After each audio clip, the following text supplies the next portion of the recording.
sempat saya tanya, pemimpin saya tanya gimana dengan kapan lalu yang awal saya lulus kuliah katanya itu suara Tuhan bahwa saya itu harus full time, bukan di dunia sekuler. Nah, yang paling mengecewakan adalah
selamat sore.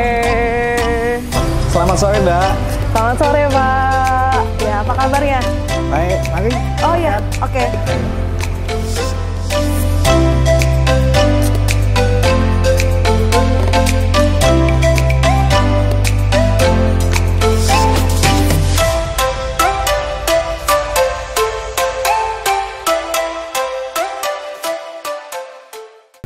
Shalom, selamat sore sahabat Bahana. Bagaimana kabarnya hari ini? Senang sekali kembali saya Kalvari boleh menjumpai sahabat Bahana di sore hari yang di sini tempat saya saat ini sedang mendung, dan semoga suasana yang mendung tidak membuat sahabat Bahana juga ikut-ikutan mendung ya.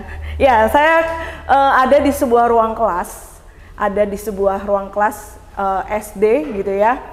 SD Kristen 1 Pajajaran. Saya datang ke sini berkunjung, bertemu dengan seorang bapak yang akan menjadi narasumber saya sore hari ini. Bapak ini akan menceritakan bagaimana pekerjaan Tuhan Yesus dalam kehidupannya. Ya, tanpa berpanjang lebar, mari saya langsung saja menyapa. Selamat sore Pak Uy. Selamat sore. Ya, bagaimana kabarnya Pak hari ini? Luar biasa. Luar biasa. Tadi kita sempat terkena guyuran hujan ya. Iya. Ya, saya tidak menyangka sih, karena tadi cuaca sempat panas terus sekarang jadi hujan gitu ya. Ya, Pak Uy, terima kasih sudah bersedia menyediakan waktu untuk kami untuk menceritakan bagaimana pengalaman Bapak bersama Tuhan Yesus. Yeah. Oke, sore hari ini boleh mungkin Bapak ceritakan bagaimana kehidupan Bapak hari-hari ini, apa yang Bapak kerjakan saat ini? Jadi saat ini Tuhan percayakan mengembalakan sebuah jemaat gitu kan, dan tempat ini kami pakai untuk mengembalakan jemaat-jemaat yang ada gitu. Oke, menggembalakan jemaat. Berarti selama ini beribadah di sini ya, Pak ya? Selama ini beribadah di sini. Oke. Ya. Nah, sahabat Bahana, seperti yang sahabat Bahana bisa lihat, ini adalah sebuah ruang kelas yang Pak Uy dan beserta domba-domba yang digembalakan oleh Pak Uy untuk beribadah setiap hari Minggu ya Pak ya? Setiap hari Minggu. Setiap hari Minggu. Ya. Oke, bagaimana ceritanya Pak? Awal mulanya kenapa Pak Uy ini menjadi seorang gembala? Pasti ada story-nya gitu ya. Boleh diceritakan bagaimana awal mulanya? Oke. Jadi awal mulanya itu dulu saya waktu kuliah di Salatiga. Waktu saya kuliah di Salatiga itu saya lulus itu seharusnya saya tuh sudah keterima di satu perusahaan gitu kan. Nah, tetapi pemimpin saya waktu itu saya hari itu mau izin untuk besoknya mau kerja, tapi pemimpin saya mengatakan bahwa saya itu panggilannya bukan di dunia sekuler, tapi saya itu harus masuk ke dalam dunia full time. Lalu akhirnya saya full time di sebuah gereja gitu. Nah, full time di sebuah gereja saya sekitar sampai 16 tahun. Setelah 16 tahun, awal-awal pandemi seperti itu, gereja tempat saya bekerja itu terjadi sedikit problem di dalam. Ada sedikit problem di dalam, lalu kami malahan orang-orang yang lama-lama kami harus keluar karena mereka mengatakan bahwa waktu kami saat-saat ini itu mereka katanya sih kesulitan keuangan, katanya seperti itu. Lalu kami yang lama-lama harus mengalah untuk kami untuk wirausaha. Oke. Itu tadi Pak Uy sampaikan sudah lama. Berapa lama Pak ada di dalam pelayanan sebagai seorang full timer? Saya 16 tahun sebagai full timer. 16 tahun. 16 tahun. 16 tahun sebagai full timer. Berarti waktu itu umurnya Pak Uy dari awal sampai akhirnya keluar dari situ umur berapa Pak? Kalau boleh tahu. 16 tahun itu awal mulanya. Lulus kuliah saya langsung jadi full timer. Lalu tahun 2021 kemarin 2021 awal saya sudah lepas. Sudah lepas ya. Iya. Ketika Pak Uy waktu itu mau melamar pekerjaan, terus juga akhirnya malah ternyata katanya panggilannya bukan di pekerjaan secara sekuler gitu ya, kita sebut seperti itu. Respon Pak Uy bagaimana? Apakah mengiyakan begitu saja atau merasa ragu? Sebetulnya saya dari awal itu saya sempat bingung juga karena saya itu kan yang dikuliahkan sama mama saya itu tuh cuma saya aja, adik-adik saya enggak. Jadi saya diharapkan untuk menjadi kayak tulang punggung keluarga. Lalu tetapi mau enggak mau oleh karena tantangan itu ya saya harus lepaskan pekerjaan yang ada, saya full timer itu. Tetapi memang yang membuat saya kecewa adalah secara manusia pada waktu tahun kemarin itu, waktu saya harus melepaskan ke full timeran saya, yang saya membuat kecewa adalah yang pertama saya sudah melepaskan awal impian saya, lalu kenapa kok saya harus begitu dan anak saya juga masih kecil-kecil. Tetapi dari pemimpin sempat saya tanya, gimana dengan kapan lalu yang awal saya lulus kuliah katanya itu suara Tuhan bahwa saya itu harus full time, bukan di dunia sekuler. Nah, yang paling mengecewakan adalah mengatakan bahwa zaman ini sudah berubah dan segala sesuatunya berubah. Gitu. Orang tua bagaimana Pak waktu itu? Kan berharap Pak Uy menjadi tulang punggung keluarga, tapi akhirnya memutuskan mengikuti omongan para pemimpin gitu ya, yang waktu itu Pak Uy ada di dalam gereja tersebut. Apakah mendukung atau sempat ada pertentangan? Awalnya orang tua dan saudara saya menguliahkan itu pastinya sempat ada pertentangan. Nah, pasti mereka ngomong untuk apa, kan kamu bisa untuk kerja sambil melayani gitu kan, nggak usah full di sana kan, dengan gini kan kamu bisa dapat pendapatan gitu. Lalu apalagi setelah 16 tahun berlalu, ternyata saya harus melepaskan itu, pasti orang tua ya sedih lah gitu kan. Dan kadang orang tua ngomong, itu kan dulu kamu saya kasih tahu, nggak mau, sekarang kamu lepas kayak gini, anak-anak masih kecil, kamu mau gimana gitu. Gitu. 16 tahun tuh bukan waktu yang singkat ya Pak? Iya. Berarti selama 16 tahun itu, maaf bicara gitu ya, saya maaf bertanya, berarti 16 tahun itu Bapak sehari-hari ditopang oleh gereja? Iya, karena saya waktu di gereja lama ini kami tidak boleh sama sekali ada sampingan. Tidak boleh ada sampingan dan pure murni semua saya gaji full dari gereja, jadi kehidupan dari sana. Waktu saya harus melepaskan pekerjaan saya di gereja ini, saya bingung otomatis. Karena saya mau ngelamar kerjaan dengan pengalaman yang tidak ada kan untuk itu. Lalu saya juga akhirnya membuka usaha warung gitu loh. Nah, pada waktu saya buka warung, yang bikin juga sedih itu beberapa bahkan teman-teman pendeta atau mungkin teman-teman yang pemimpin-pemimpin yang dulu sama sekali tidak ada dukungan sama sekali. Dan pemimpin saya yang ada di sini pun tidak pernah datang untuk mendoakan warung atau usaha saya. Oke. Akhirnya saya juga sempat kontak sama beberapa orang untuk, karena saya tidak tahu sama sekali tentang dunia wirausaha. Saya nanya atau apa-apa, tapi semuanya cuek. Dan saya merasa bahwa apa yang diomongkan di gereja kasih itu semuanya omong kosong kayak gitu loh. Lalu ternyata pada waktu saya bingung untuk wirausaha ini, beberapa teman-teman yang bahkan bukan orang Kristen, ya sebut aja dia Buddha dan Muslim, mereka malahan yang mengajari saya wirausaha. Saya sempat punya pemikiran waktu itu, karena teman-teman gereja yang lama tidak ada dukungan, tidak ada support, malahan yang support orang Buddha dan orang Muslim. Saya sempat punya pemikiran untuk bahkan saya mau pindah Muslim ataupun Buddha, gitu. Benar-benar sudah dilepaskan berarti selama 16 tahun pelayanan Pak Uy di gereja seperti tidak dianggap ya? Iya, sama sekali. Sama sekali tidak dianggap. Bahkan ya cuek gitu kan. Bahkan yang bikin sedih adalah yang saya bikin sedih itu mereka menjauh dan sama sekali ya tidak ada kontak sama sekali. Gitu. Sampai sekarang, Pak? Sampai sekarang. Sampai sekarang. Karena kalau sampai sekarang, apalagi mungkin mereka menganggap bahwa kami bukan satu aliran sinode lagi. Bagaimana perasaan Pak Uy waktu itu? Ketika dilepas begitu saja, selama 16 tahun sudah pelayanan di situ. Saya sedih, dan pada waktu saya sempat datang ke pemimpin saya itu sampai sujud di pemimpin saya di kaki itu. Saya ngomong, anak saya masih kecil.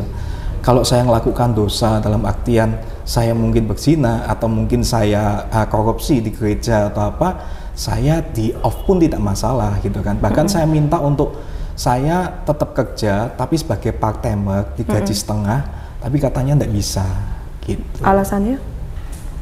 Alasannya memang ini saya dan bukan cuma saya sih, saya dan beberapa belas teman yang lain di Jawa Tengah itu memang sudah waktunya untuk untuk katanya pembaharuan gitu. Regenerasi. Dan zaman sudah berubah juga kayak gitu. Setelah 16 tahun akhirnya meninggalkan gereja ya, yang sudah bisa dibilang selama ini hidup di situ ya Pak Uy ya.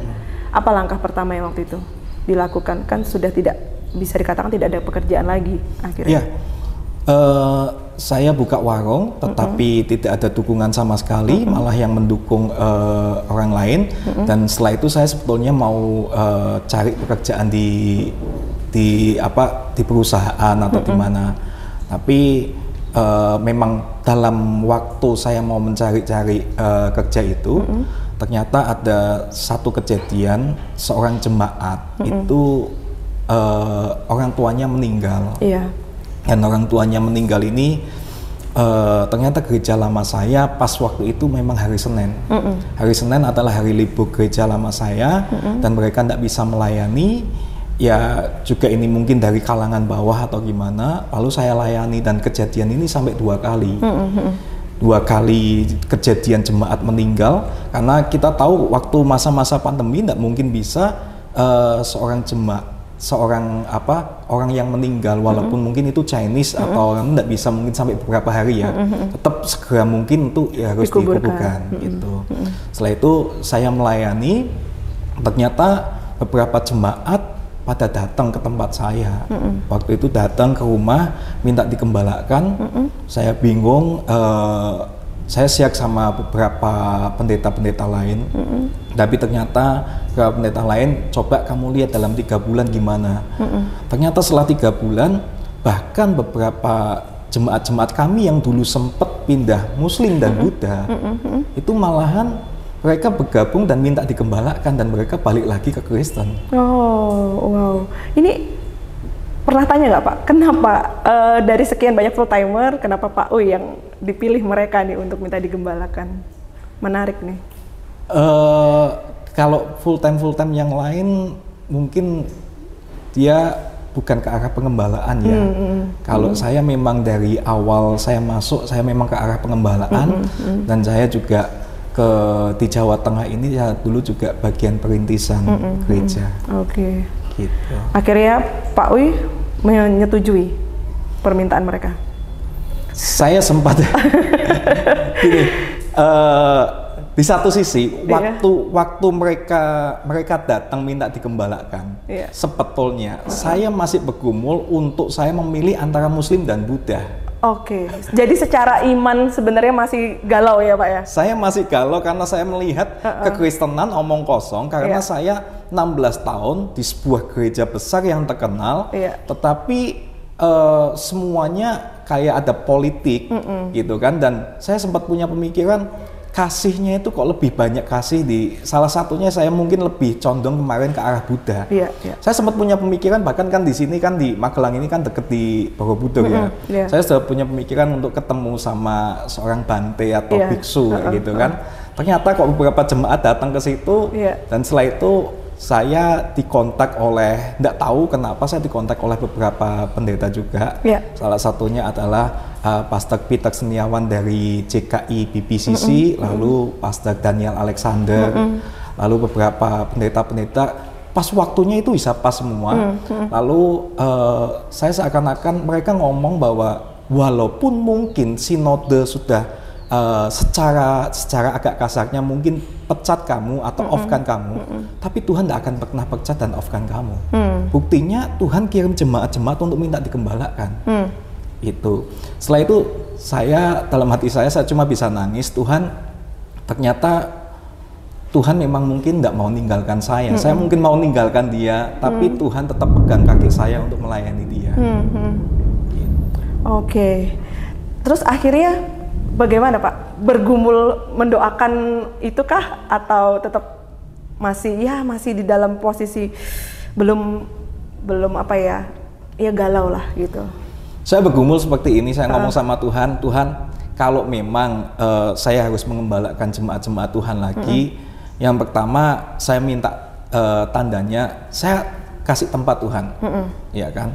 Saya kasih tempat. Yang kedua minimal 30 orang yang bergabung. Ternyata selama 3 bulan itu 30 orang memang sudah bergabung. Lalu masalah tempat sudah pasti saya tidak ada penghasilan sama sekali.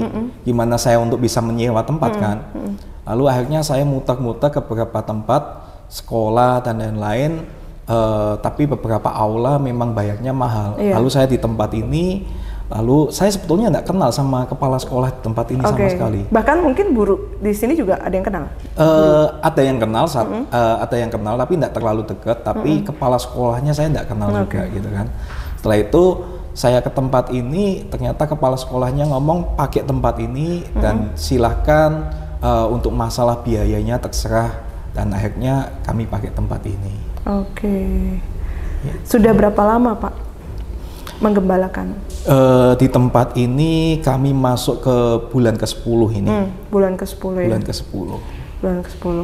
Total sekarang jemaat yang akhirnya Pak Uy gembalakan total ada berapa orang? Kalau untuk total semuanya sekitar 50. Sekitar 50? Ya. Itu dari gereja yang lama atau? Enggak, beberapa itu malahan dari gereja lama, memang beberapa memang iya. Tapi beberapa itu yang dulu sempat pindah Muslim dan Buddha, lalu beberapa juga yang pure murni memang saya kenalan dan saya jangkau. Gitu. Berarti total 50 jiwa yang akhirnya 50 sekarang. 50 jiwa yang akhirnya di sini. Mantap Pak. Tapi ya saya jujur aja, beberapa teman-teman bahkan teman-teman yang dulu lama itu sempat ngomong, buat apa ngembalain jemaat yang maaf notabene mereka orang kalangan bawah. Kamu kan masih butuh uang juga gitu kan. Lebih baik kamu gabungkan jemaat ini ke gereja lain. Nanti kamu bisa jadi pengerja di gereja itu, atau kamu gabungkan, bahkan ada yang menyarankan gabungkan ke satu gereja, nanti kan bisa ditukar dengan uang gitu kan. Baiklah. Itu beberapa kali saya dapat itu, tapi saya rasa kalau saya lakukan itu, saya rasa saya bukan cuma jahat dengan jemaat sih, saya jahat dengan Tuhan juga. Gitu sih. Terus akhirnya apa yang Pak Uy ambil sikapi masukan seperti itu? Saya sempat mencoba secara manusia, saya sempat mencoba untuk ngomong sama jemaat. Kalau ikut sama saya di pengembalaan ini, saya nggak bisa ngasih tempat yang layak. Ya tempatnya ini pun sekolah ini kadang kita tahu di situ di sini kan bocor. Waktu kadang kalau kita ibadah pun waktu hujan ya jemaat juga ikut kehujanan. Kita tahu di sini kan berapa bocor kayak gini. Nah saya sempat ngomong, kalau seumpama mungkin Bapak Ibu mau ndak untuk kita gabungkan ke gereja lain atau gimana. Tapi ternyata mereka ngomong, Pak, kalau memang di gereja lain atau walaupun mungkin itu tempatnya lebih bagus atau tapi yang kami inginkan bukan itu. Kami menginginkan bukan gereja, bukan bicara tentang tempatnya, tapi kami menginginkan kondisi home atau keluarga itu yang kami inginkan di sebuah gereja. Gitu. Berarti selama ini mereka memang berharap ya digembalakan oleh Pak Uy ya?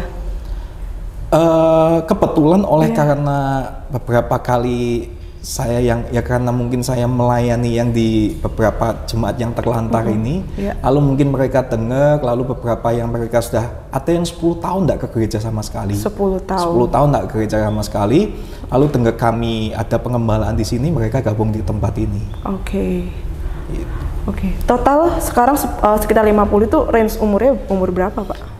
Kebanyakan orang tua. Banyakan orang tua ya.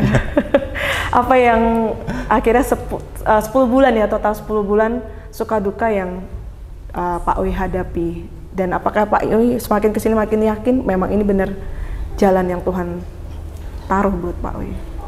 Iya, kalau suka dukanya dengan perintisan kayak gini, mau ndak mau kita juga untuk setiap minggu mesti kalau pagi-pagi saya mesti gotong-gotong sama istri saya alat-alat musik apa-apa di tempat ini gitu kan.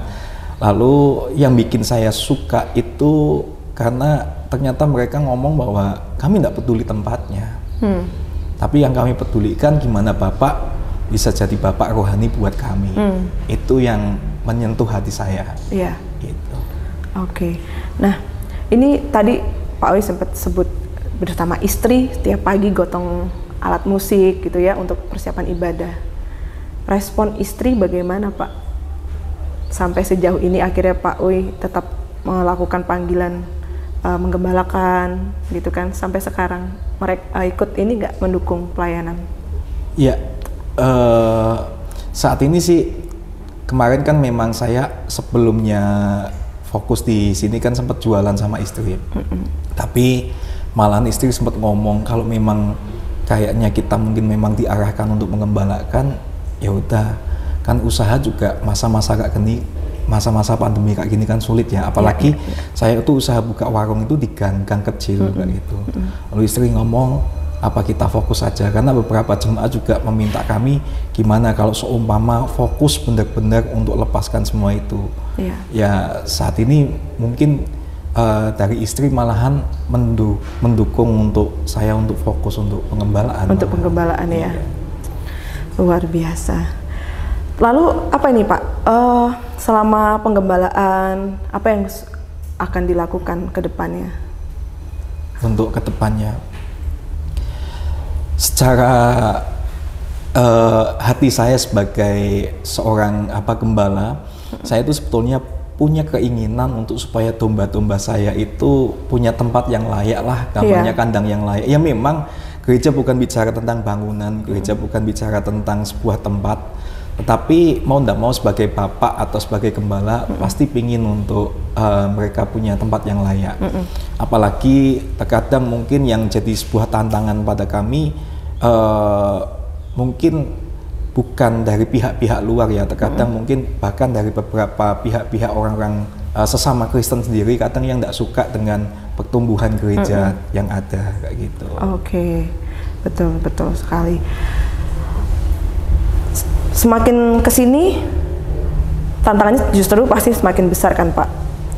Ya, tantangannya semakin besar. Semakin besar, ya, pasti ya. Pasti.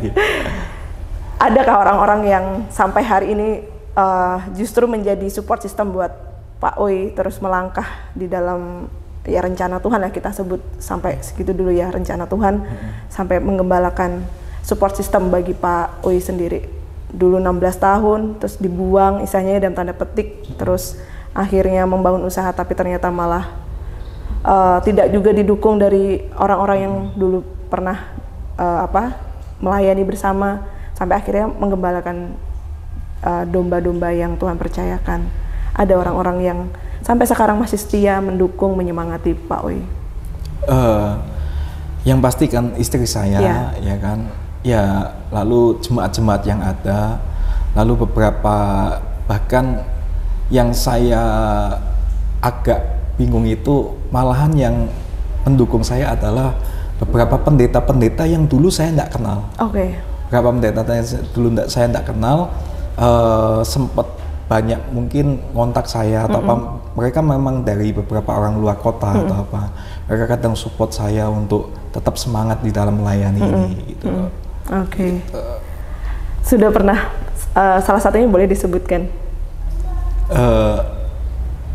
Pendetanya? Iya. Pastor Peter Seniawan dari JKI BPCC Bali. Oke. Ya. Lalu saya juga disupport untuk secara rohani sama Pastor Daniel Alexander. Gitu. Oke, berarti terus mereka berdua orang-orang yang sampai sekarang masih mensupport terus ya, Pak? Iya, sama beberapa tim teman-teman dari ini Unlimited Fire. Unlimited Fire. Iya. Kadang memang mungkin sulit ya untuk menjalani kehidupan ini. Kadang mungkin kita juga mengalami kekecewaan, kita kecewa dengan gereja, kita kecewa dengan organisasi. Tapi percayalah satu hal, bahwa Tuhan itu tetap setia dan Tuhan tidak pernah mengecewakan kita. Dan Tuhan pasti melakukan sesuatu yang terbaik untuk kita. Dan saya percaya juga mungkin walaupun mungkin ada beberapa orang yang mungkin mereka rekakan yang jahat mungkin terhadap saya dan beberapa teman-teman yang ada, tapi saya rasa mungkin rencana mereka bukan sesuatu yang jahat bagi Tuhan, tapi Tuhan akan pakai setiap apapun itu untuk sebuah rencana yang baik dalam kehidupan ini. Wow, sampai sejauh ini masih benar-benar positive thinking ya Pak Uy ya. Apa sih Pak yang bikin? Saya tetap satu hal, saya itu tetap ingin ketua sinode saya Pak Adiustanto itu sempat ngomong sama saya, suatu saat kalau gerejamu jadi besar, lalu ada satu gereja kecil di dekatmu, walaupun itu bukan sama sinode dengan kita, aku minta kamu harus bantu dia. Kenapa? Karena mereka itu bukan saingan, mereka itu kawan sekerjamu. Nah, terkadang gereja merasa bahwa gereja menjadi sebuah bisnis, akhirnya mereka menjadi sebuah saingan satu sama lain.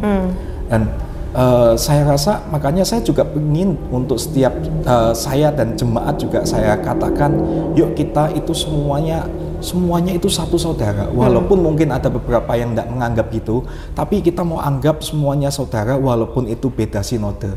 Dan saya pun punya keinginan untuk saya tetap pingin kontak dengan beberapa teman-teman yang lama saya, karena bagi saya kita tidak dibatasi oleh sebuah sinode, tapi kita semuanya itu kawan sekerja Allah dan kita semuanya saudara di dalam Tuhan Yesus. Oke. Ya. Luar biasa. Wow. Iya betul, saya sangat setuju sekali gitu bahwa kita ini sebenarnya bukan bisnis yang harus bersaing ya Pak ya. Iya. Itu yang akhirnya Pak Uy tanamkan kepada jemaat yang sekarang ya Pak ya. Iya.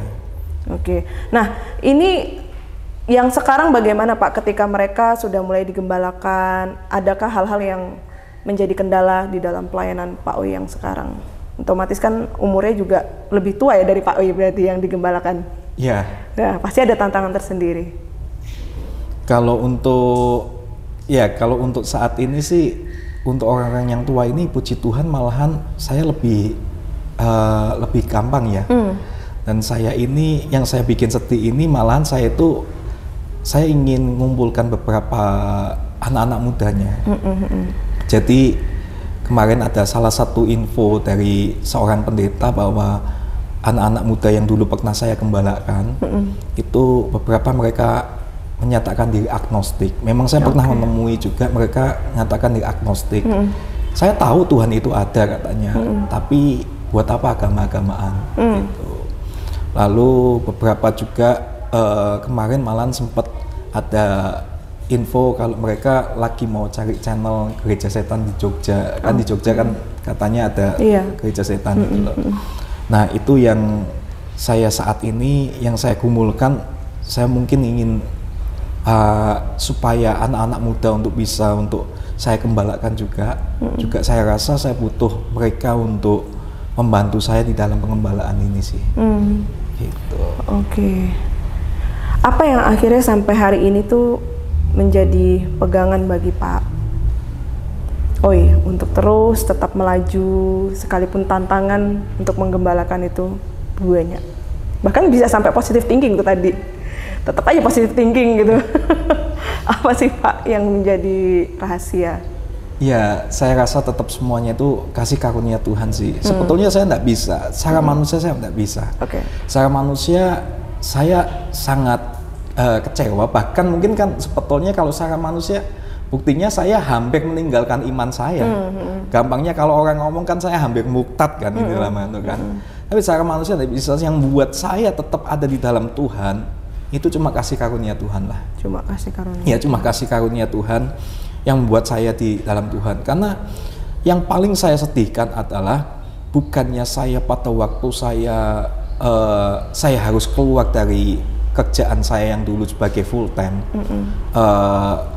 Mungkin itu memang saya sedih, dan saya mungkin juga sedih karena saya sudah tidak dapat pendapatan. Tapi yang paling benar-benar saya bikin sedih adalah yang dulu beberapa pendeta-pendeta di gereja lama saya yang menyatakan bahwa saya itu anak rohaninya, saya itu sebagai anak rohaninya, bahkan setiap bulan kadang kontak saya menanyakan gimana pelayanan di Taruna Nusantara, gimana pelayanan gini. Setelah saya mengembalakan di gereja yang baru JKI MCC ini, saya kontak mereka kemarin Natalan, saya kontak mereka itu kadang cuma di-read. Dan saya merasa bahwa kadang yang membuat saya paling sedih adalah saya merasa saya sendirian dan saya kehilangan semua saudara-saudara yang dulu. Itu yang paling buat saya sedih. Paling membuat sedih ya. Tapi jujur Pak, secara manusia kecewa banget nggak Pak? Sangat kecewa banget. Yang mengecewakan itu bukan saya lepasnya ya, tetapi yang mengecewakan ternyata selama ini persaudaraan itu cuma dianggap sebatas sinode atau aliran gereja. Itu yang benar-benar saya kecewa, dan itu pun dialami oleh beberapa teman-teman saya yang ada di beberapa kota yang lain juga. Itu. Oke. Kedepannya, kalau misalkan kita kan nggak pernah tahu ya, kalau ketemu di jalan atau di sebuah acara akan seperti apa, Pak Oi? Oh, kalau saya sering ketemu kan saya aktif di Bamak sama API. Saya ketemu sama beberapa teman-teman yang lama, teman-teman dari yang lama itu saya ketemu. Saya pernah juga saya sapa mereka. Kadang mereka ya cuek kayak gitu, ada juga, ada yang cuek, ada yang apa gitu kan. Ya itu sih. Tapi saya tahulah dalam artian yang saya inginkan itu sebetulnya bukan untuk saya mendirikan gereja ini, bukan untuk mungkin menambah-nambahin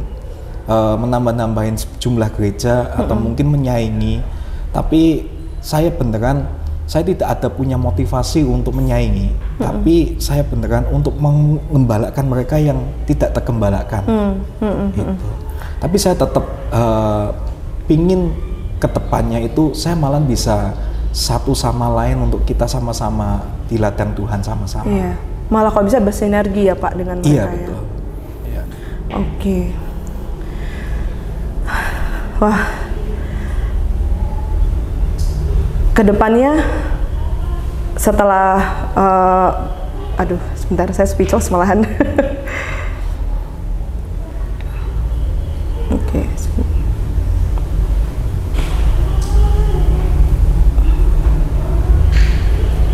Semakin kesini makin mengerti Pak rencana Tuhan. Iya. Semakin mengerti ya. Semakin mengerti rencana Tuhan. Semakin mengerti dan semakin memahami bahwa ini memang Tuhan yang punya cara ya. Ini Tuhan yang sangat-sangat berperkara. Karena sangat sulit di dalam masalah di pandemi seperti ini. Jemaat itu biasanya malas untuk datang gereja untuk apa? Tapi di pandemi seperti ini mereka bisa terkumpul, saya ngomong minimal 30 Tuhan. Dan di pandemi seperti ini juga tempat yang tidak pernah saya pelayanan di sekolah, semua sekolah saya pelayanan di Magelang ini. Cuma tempat ini saya belum pernah pelayanan di tempat ini. Tapi tempat ini malah yang berikan saya tempat. Nah, kalau bukan Tuhan, ya saya rasa tidak mungkin sih. Nggak mungkin ya, iya. Betul. Oke. Anak-anak bagaimana Pak mendukung pelayanan Bapak? Anak-anak saya mendukung. Dia kan masih kecil-kecil ya. Gitu. Oke. Keluarga besar ketika Pak Oi memutuskan menggembalakan bagaimana? Keluarga besar sangat-sangat mendukung. Sangat mendukung ya. Oke. Sampai sejauh ini apa sih harapan Bapak untuk gereja yang Bapak gembalakan, jemaat juga? Harapan saya sebetulnya saya ingin bukan membuat sebuah organisasi gereja sih, tapi yang saya akan lakukan adalah saya bikin sebuah keluarga di dalam sebuah gereja. Keluarga di dalam gereja itu sendiri. Jadi bukan sebuah organisasi, karena kita tahu gereja bukan tempat untuk orang-orang yang cuma sakit lalu datang, bukan kayak rumah sakit. Kalau rumah sakit itu sakit datang, kalau sudah sembuh mereka balik. Ya kan, kalau gereja sebagai sebuah event, mereka cuma datang semua event, mereka juga tidak apa adanya. Pasti kalau kita ke event pasti kita kan juga make up dan lain-lain gitu kan. Tapi harapan saya gereja JKI MCC ini menjadi sebuah keluarga atau rumah, menjadi rumah keluarga. Karena apa? Karena di keluarga, di rumah ini kita itu bisa apa adanya, kita bisa support satu sama lain, gitu lah. Itu yang kita inginkan ke depannya. Oke, jadi nilai-nilai yang Pak Oi bangun ini adalah kekeluargaan ya? Kekeluargaannya. Kekeluargaan, luar biasa.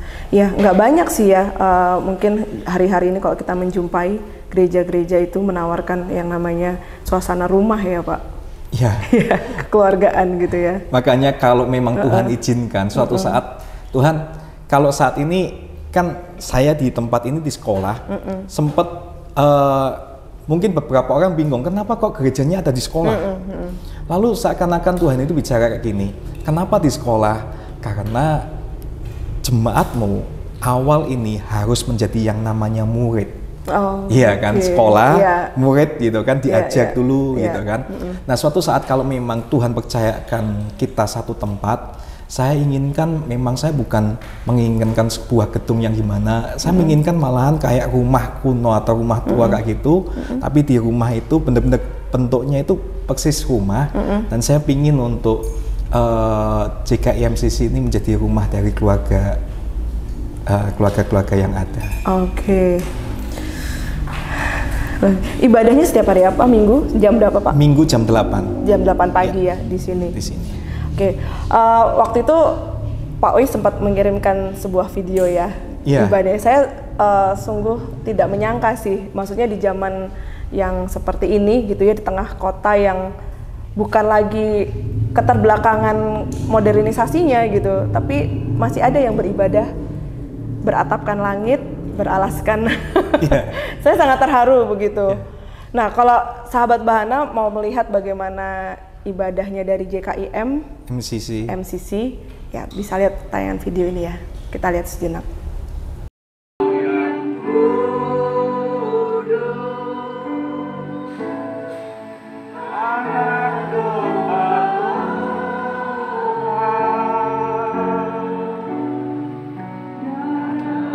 Mereka bagaimana sih Pak ketika harus beribadah kalau harus di lapangan sekolah ini ya? Sempat ada yang mengeluh kah? Mereka tidak ada yang mengeluh, malah kemarin itu sempat saya punya pemikiran, apa gini ya, kita sewa tempat lain yang mungkin lebih layak dan lain-lain. Malah mereka ngomong, Pak, tidak perlu. Nanti kalau memang Tuhan sudah ada waktunya, pasti Tuhan akan kasih. Mereka ngomong tempat ini tuh sudah cukup. Yang penting bagaimana Bapak itu bisa mengembalakan kami dengan baik. Itulah yang kami inginkan. Itu yang membuat ya, yang tadi mungkin ngomong apa yang salah satu menguatkan saya. Itu yang menguatkan saya itu malah seperti itu. Kadang malah saya yang merasa bahwa kok saya tidak bisa ngasih yang terbaik ya, gampangnya kayak untuk anak-anak atau anak-anak rohani atau jemaat ini saya tidak bisa ngasih yang terbaik gitu kan. Tapi kadang mereka malahan, mereka yang sendiri yang menguatkan saya, Pak, tidak usah masalah gitu, tidak usah kita, tidak usah ngoyo, mungkin tidak usah terlalu gimana. Kita kan memang belum ada untuk ke sana. Suatu saat pasti Tuhan yang akan berikan. Wow. Mereka legowo ya, menerima legowo ya. Bahkan mereka mengatakan bahwa seperti ini, jarang ada gereja yang ada di sekolah, gitu. Jarang ada gereja dan mereka mengatakan ini sebuah yang unik gitu loh. Dan saya percaya suatu saat kalau kami sudah Tuhan berikan sebuah tempat, kami tidak akan pernah bisa melupakan tempat ini juga. Gitu. Tidak menyangka sekolah ini pun mengizinkan ya. Iya. Dan saya juga berdoa juga untuk sekolah ini. Saya tidak tahu ya rencana Tuhan itu bagaimana, tapi yang saya percaya saat Tuhan itu dimuliakan atas tempat ini, Tuhan juga akan memuliakan sekolah ini juga. Sekolah ini kan juga sekolah Kristen di tengah kota, tetapi memang muridnya masih sedikit gitu, sedikit sekali.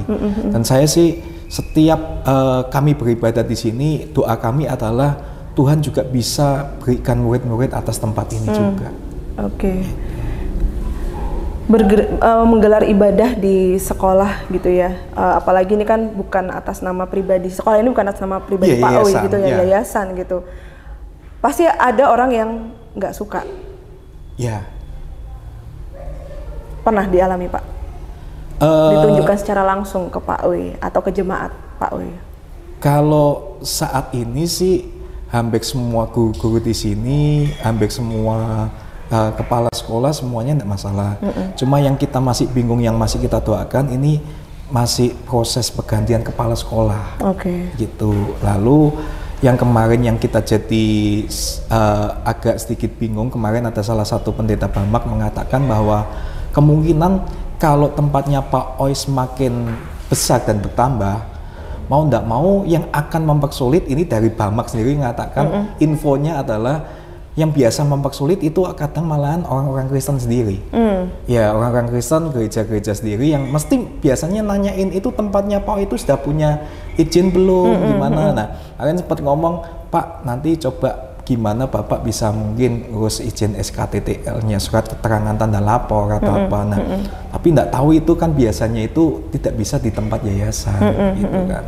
Nah itu mereka cuma ngasih awasan sih, cuma memang mereka ngasih tahu kebiasaannya nanti kalau semakin berkembang pasti akan ada tantangannya seperti itu.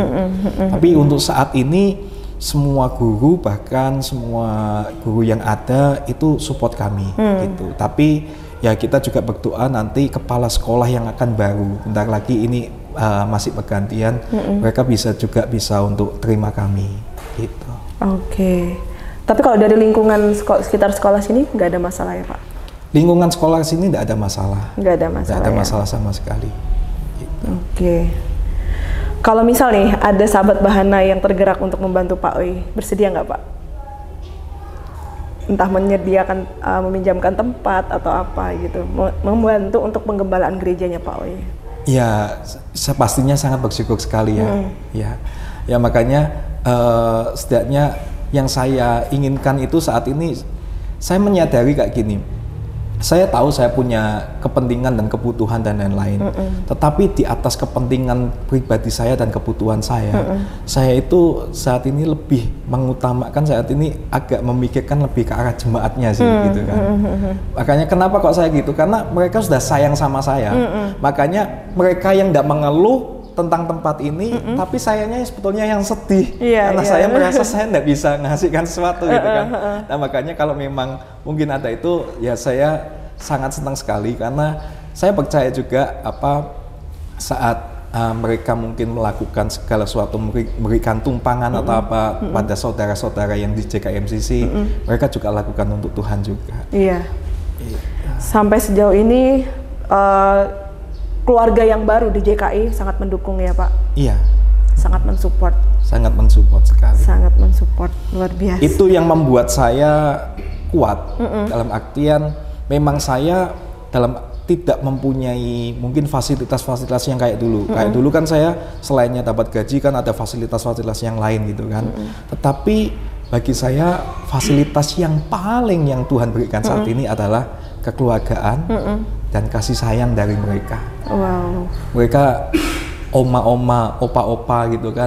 Tapi mau digembalakan sama saya yang masih kayak gini. Iya. Bisa ngerti. Ya itulah yang membuatkan. Oke. Mau sampaikan sesuatu nggak Pak? Mungkin terima kasih terhadap gembala yang sekarang mau gembala, maksudnya gembala Bapak yang baru yang mensupport pelayanan, terus juga jemaat-jemaat yang terus mendukung melalui dukungan secara moral gitu ya. Mungkin mau sampaikan sesuatu ucapan terima kasih kepada mereka, boleh? Saya sungguh sangat bersyukur bisa mungkin mengenal beberapa hamba-hamba Tuhan yang ada. Saya sangat bersyukur buat Kopi Teksniawan dari JKI BPCC, juga terutama untuk Pak Adi Stanto sebagai Ketua Sinode yang mensupport saya tetap untuk bisa melayani Tuhan dan lain-lain. Dan juga yang paling utama juga saya bersyukur sama Tuhan Yesus dan juga setiap jemaat JKI-MCC, dan saya merasa bahwa makasih kalian mau untuk saya gembalakan. Mungkin saya tidak punya apa-apa, saya tidak punya fasilitas, saya tidak punya tempat, tapi kalian mau untuk saya gembalakan, kalian mau untuk saya pimpin dan lain-lain. Itu sebuah kebesaran Tuhan yang ada dalam hidup saya. Karena saya rasa saya tidak punya apa-apa, tapi kalian mau tetap setia untuk digembalakan.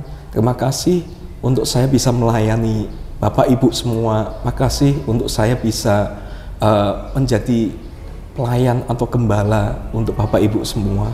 Saya harap semoga suatu saat kalau saya bisa dan kita semua bisa di JKI-MCC ini, Tuhan pakai secara lebih besar lagi. Saya berdoa supaya saya tetap bisa, tetap rendah hati, karena saya tahu saya disupport di dalam gereja ini bukan oleh karena sebuah dana. Saya disupport gereja ini bukan oleh karena mungkin orang kaya atau apapun, bukan oleh donatur apapun, tapi support yang ada adalah dari Bapak Ibu Saudara yang mungkin secara materi tidak punya apa-apa, tapi saya percaya secara hati Bapak Ibu Saudara itu punya kekayaan yang luar biasa. Makasih untuk semuanya. Ya. Kalau melihat perjalanan Pak Uy yang dulu sampai yang sekarang, apa yang paling Bapak syukuri? Yang paling saya syukuri adalah saat ini saya benar-benar berjalan dengan yang namanya Tuhan dan dengan iman. Selama 16 tahun saya dulu kerja di sebuah gereja dan saya itu melakukan perintisan-perintisan. Tapi saya merintis dengan disupport dana, disupport semuanya. Saya tidak khawatir tentang segala sesuatunya. Tapi dari sini malahan Tuhan mengajari saya bahwa pelayanan yang sesungguhnya itu ya dengan lutut dan iman itu. Dengan lutut itu maksudnya berdoa ya Pak? Iya. Ini benar-benar saya setelah 16 tahun saya belajar pelayanan dengan iman dan lutut itu yang sebenarnya. Oke, itu ya. Jadi sekalipun prosesnya ya berat ya, tapi tetap itu justru malah membentuk imannya. Iya. Tetap membentuk ya. Ya, dan penyertaan Tuhan itu memang nyata sampai saat ini. Apa yang paling dirasakan, penyertaan Tuhan paling dirasakan Pak Oi? Paling benar-benar mungkin membuat Pak Oi itu tidak henti-hentinya mengucap syukur, tidak henti-hentinya memuji kebaikan Tuhan gitu. Karena kan dulu sempat tuh mau meninggalkan Tuhan Yesus, tapi sampai di titik ini akhirnya membuat Pak Oi mantap kembali kepada Tuhan Yesus.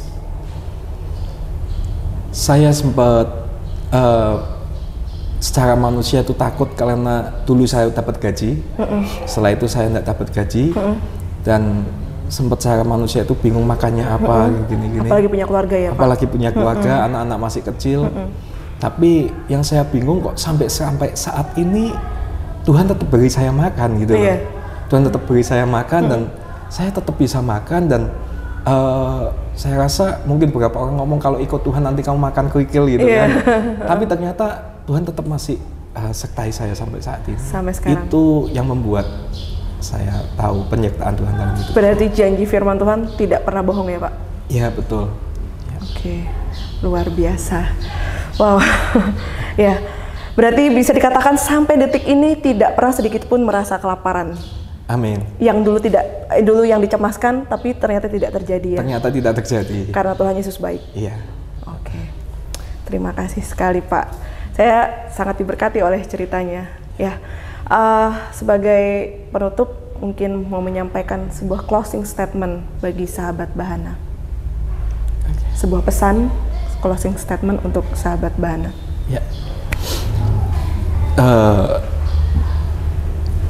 Apapun yang terjadi dalam kehidupan kita, percaya Tuhan itu tidak pernah meninggalkan kita, dan percaya Tuhan itu baik dan Dia adalah Bapa kita, dan seorang Papa itu pasti tetap akan perhatikan anaknya. Dan Tuhan katakan bahwa kita itu memang biji matanya dan pasti Tuhan tetap akan jagai. Dan percayalah, setiap kita sebagai anak-anak Tuhan, percaya bahwa Dia Papa yang selalu jagain kita. Mungkin kita tidak tahu bagaimana kehidupan kita ke depan, tapi yang kita perlu tahu bahwa tangan Papa kita, Papa yang ada di surga, itu selalu menuntun hidup kita. Maka dari itu kita harus sama-sama tahu kita harus berjalan bersama dengan Bapa yang di surga itu. Oke. Sebuah closing statement yang sangat luar biasa dan menguatkan. Saya yakin hari-hari ini di luar sana gitu ya, sahabat Bahana pasti juga ada yang sedang bergumul tentang perjalanan kehidupan mereka. Apalagi ini kan pandemi ya Pak. Ya. Gitu. Tapi terima kasih untuk sebuah pesan yang luar biasa bagi sahabat Bahana. Ya. Oke Pak Oi, saya mengucapkan terima kasih untuk kesempatannya dan terima kasih juga untuk ceritanya, untuk pengalamannya, dan saya dan sahabat Bahana menantikan cerita dan kelanjutan perjalanan pelayanan Pak Oi bersama domba-domba yang Tuhan percayakan. Amin. Ya. Nah, sahabat Bahana, itulah obrolan saya bersama Bapak Oi. Saya percaya apa yang dialami oleh Pak Oi saat ini dan kedepannya itu boleh terus membawa Pak Oi untuk semakin dekat dengan Tuhan. Dan apa yang disampaikan, diceritakan oleh beliau, saya yakin juga bukan hanya memberkati saya, tapi juga memberkati sahabat Bahana. Dan yakinlah, apa yang Tuhan kerjakan dalam kehidupan kita saat ini itu masih belum selesai. Dan Tuhan punya rencana yang luar biasa dalam kehidupan kita bersama. Tapi hanya satu kuncinya, kita terus berpegang pada janji Tuhan dan setia dengan Tuhan Yesus sampai akhir. Karena hidup kita ini ada oleh karena kebaikan Tuhan. Dan kalaupun kita harus mengakhiri kehidupan juga, itulah biarlah hanya karena rencana Tuhan sudah selesai dalam kehidupan kita. Demikian acara Karena Dia. Sampai bertemu episode selanjutnya. Tuhan Yesus memberkati.